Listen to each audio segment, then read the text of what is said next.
What's up, babes? Welcome to our Core 4, the autopilot meal plan. Have you ever woken up and thought, I don't want to track today. I am too tired. I am too busy. My kids are making me crazy.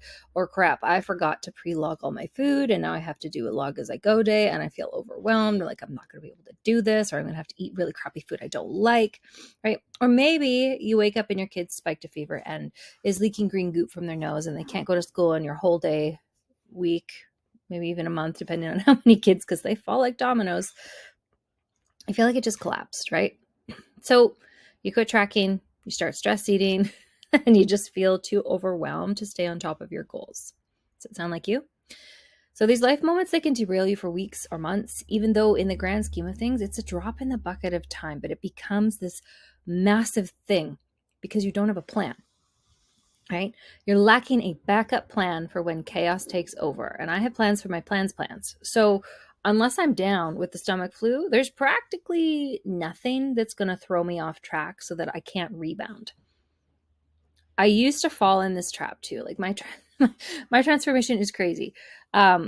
I'd do good for a couple of weeks. I'd see some progress and then something would happen, either work or kid related or both. And boom, I'm right back to munching that Costco bag of Doritos, Ben and Jerry's on the couch, like 5 pounds back on, up and down, up and down, up and down. I went on this yo-yo, pushing myself to be more extreme in my measures when it was good times to compensate for the rebound, right? Like I'd be running like crazy. I'd eat barely anything and then I'd rebound for weeks at a time and I just would get back on track and I'd do it even harder. But the rebound always came back harder and stronger until I learned how to make my core 4, which is what I'm going to teach you guys to do today. And this is magical. Okay, can I say magical? It is magical. So here is the gist of the core 4. It needs to be in line with your goals. Okay. Sorry. It needs to be in line with your goals. It needs to be balanced. You need to have protein, fiber, and fat on every plate. You need to be able to make it pretty much anywhere and anytime. And it has to taste good and you actually like it, right? It's not going to work if you don't like it, because when you feel overwhelmed, the last thing that you want to do is have something that you don't like. That's why we go and eat Doritos and watch Grey's Anatomy, okay? It should be simple is the last one, okay? I teach my clients how to build a perfect day around their macros to fall back to when you get tired of tracking, busy, or just lose a little motivation. So you can think of it as your autopilot meal plan when you just can't even. You can just follow this. And I highly recommend that you guys either print this out, write it out, but have it somewhere that you can get to. And it's simple. The more barriers that you put between things, the less likely that you are to do them. Okay. So this is one that I use. I'm going to give you guys an example of my core 4. Okay. So breakfast.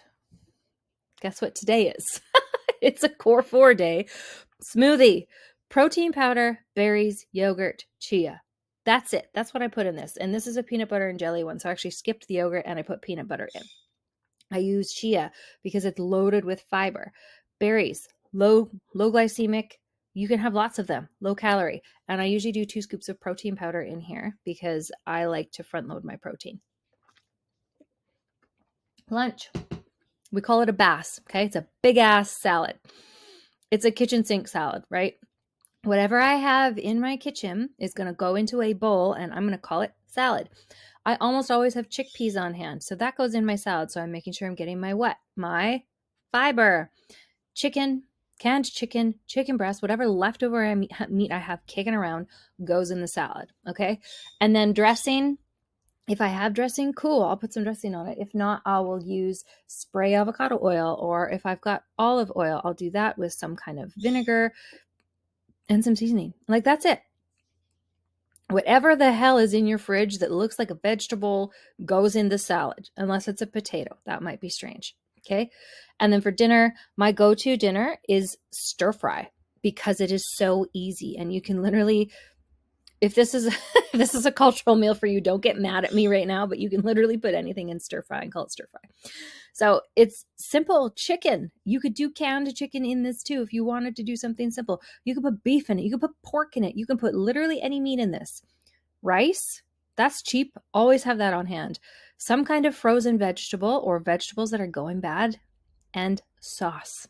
And that's it. My last snack that I have on my core 4 day is like a green smoothie. So spinach, greens, flax, avocado, protein, or apple PB, yogurt, protein, cinnamon dip. That's the other one I'll do. If I don't want to go to the store and get spinach because it's often not good in my fridge, it's kind of wilty, I'll do my PB yogurt, protein, and cinnamon dip, and I'll have apple slices, right?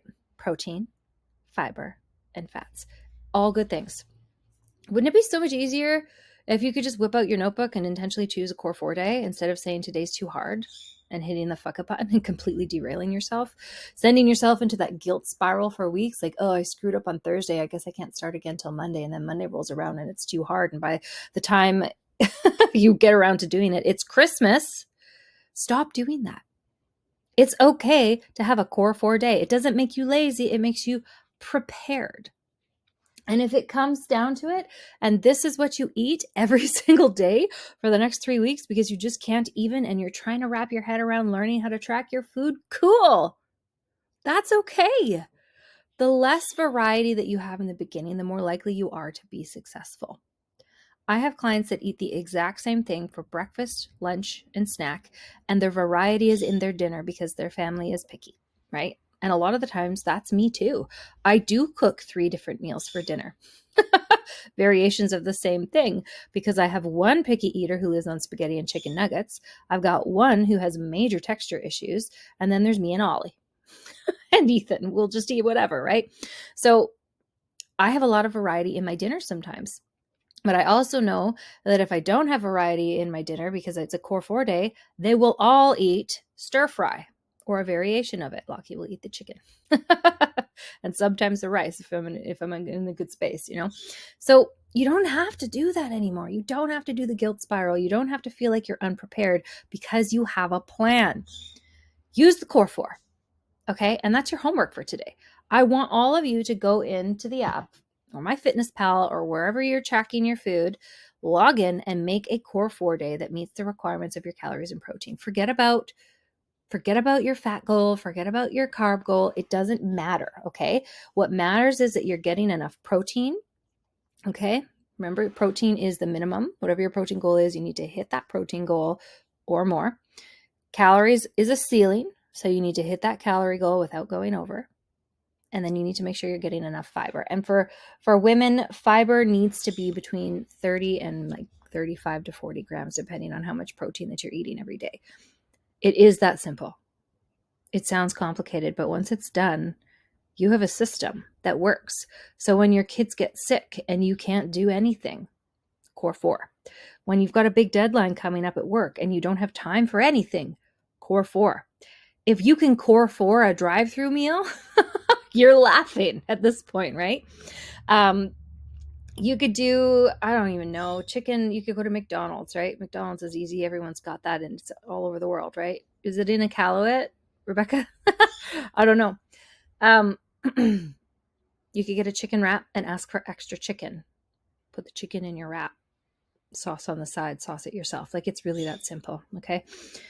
When you're done making your core 4 day, I want all of you to do this, even if it feels hard, even if it feels like I don't want to do this. You need to do it. It's going to change your life. When you're done, go and post it in the group. That is your homework, okay? And doing this, posting it in the group, is going to help not only you, but it's going to help other people. You're going to see ideas for things that you might not think about. Maybe somebody's doing overnight oats because that works really well for them. Maybe somebody's on the smoothie kick and they've got a different recipe. Maybe somebody does a really cool version of the dinner that you're doing that's slightly different, and you guys can connect and talk about this.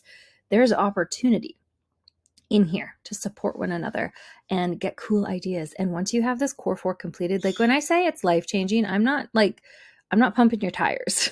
It literally changes my life. I have been the last 3 weeks, because I've been prepping this challenge. You think that I have had time to track my food and make all these wonderful meals for my family? No. I've been core 4 in it for the last 3 weeks because there just has not been time. And that's okay. It doesn't make you a failure to not have time. It doesn't make you a failure to be busy. It doesn't make you a failure or your kids part of the problem because shit is going on with them. It doesn't. The problem is failing to plan is planning to fail. Okay. Go do your homework. Go forth and core 4.